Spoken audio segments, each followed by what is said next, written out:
The first golden rays of dawn stretch across Indraprastha, bathing the magnificent city in hues of crimson and gold. The air is thick with the aroma of incense and fresh lotus blooms.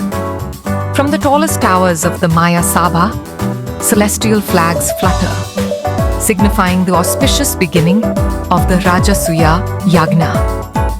A slow drumbeat echoes, signaling the awakening of the empire to a sacred event that will alter the course of history. Chariots roll in from every direction, each carrying great kings, warriors, and sages.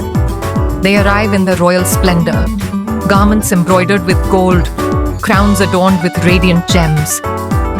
From the north, Drupada of Panchala enters, his eyes filled with wisdom. From the south, Bhishmaka of Vidarbha strides forward, his warriors marching behind him. Sages draped in saffron robes take their place, their serene expressions reflecting the gravity of the moment. The great Maya Sabha of Indraprastha is unlike any earthly structure. The pillars shimmer with divine energy, reflecting images of the cosmos. The floor of the grand hall appears to be made of liquid light, shifting with every step. Pools of water appear where none exist, testing the perception of all who enter. The whispers of celestial beings seem to dance through the golden walls, mesmerizing the kings and sages alike. At the heart of the Maya Sabha stands the Yagna Vedika, an altar where golden flames leap toward the heavens. Sages encircle the fire, chanting hymns so powerful that the very air vibrates with energy.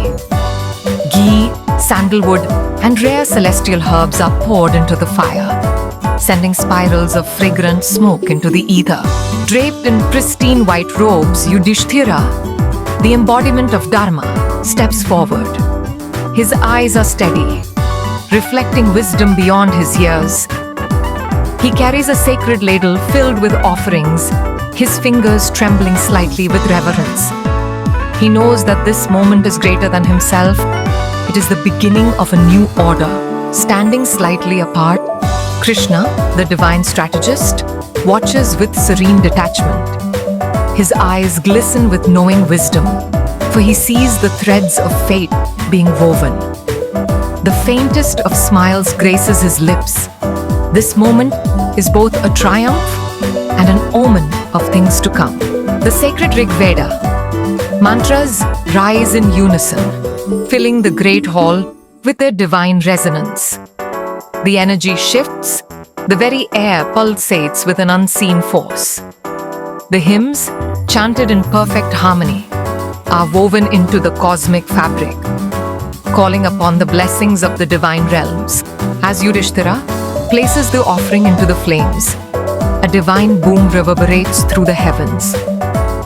Dundubis, celestial drums, echo from the ether, and a gentle breeze, fragrant with divine blossoms, sweeps through the hall. The gods themselves have acknowledged the rite. From the royal balcony, Draupadi watches, her dark eyes mirroring the flickering flames.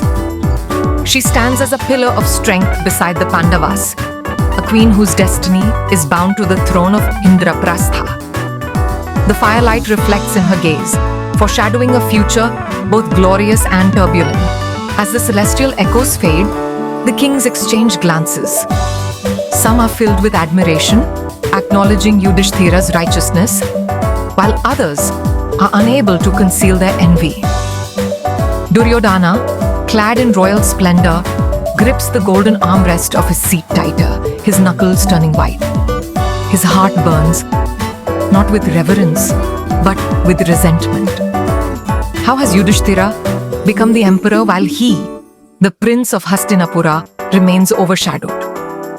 Shakuni, ever the serpent whispering into Duryodhana's ear, leans close, his voice a smooth drizzle of venom.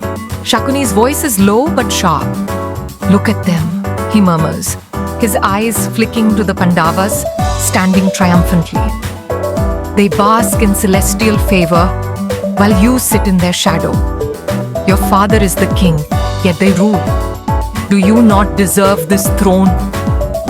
Duryodhana remains silent, but the words have found their mark. His eyes now burn with an ambition darker than before. The sacred flames dance, seemingly unaware that the very ceremony meant to establish Dharma has now sown the first seeds of Adharma.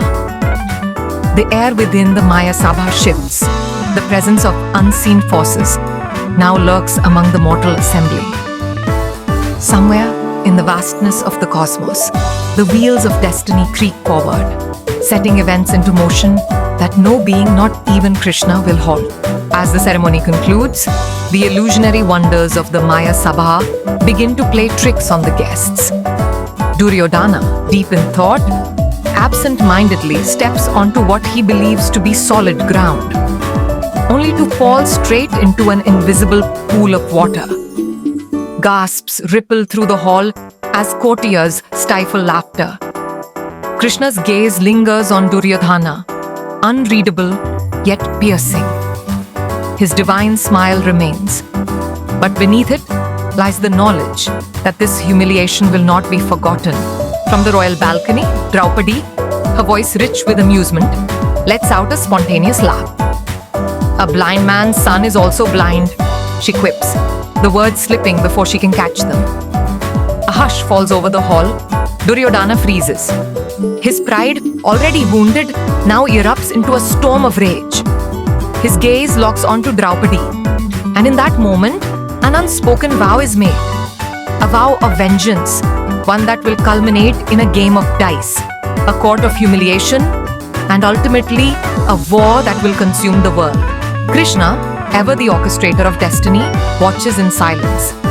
His celestial gaze flits between Duryodhana and Draupadi, knowing that this seemingly small moment will ignite the flames of an inescapable war. He steps forward, placing a calming hand on Yudhishthira's shoulder. The yagna is complete, he says, his voice gentle yet firm.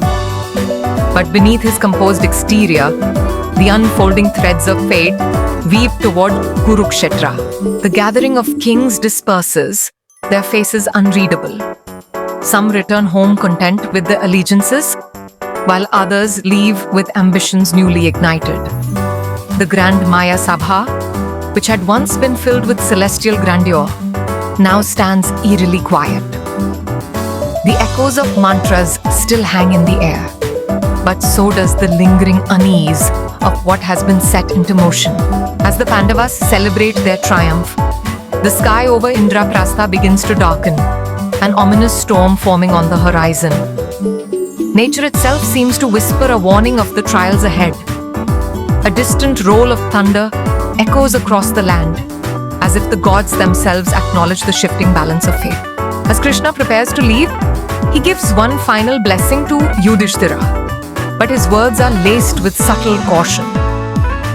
The throne is yours, but beware, for the true test of a king is not in his rise, but in his endurance. Yudhishthira nods, understanding but unaware of how soon he will be tested. B. Far from Indraprastha, the seeds of war begin to take root. In Hastinapura, Dhritarashtra listens as Duryodhana rants, his anger now fully consuming him. I will see them fall, he vows. And beside him, Shakuni smiles, for he knows the game has only just begun. As the night deepens, a lone owl hoots, an ill omen. The world remains unaware, but the Mahabharata has already begun. The final battle, still years away, is now inevitable.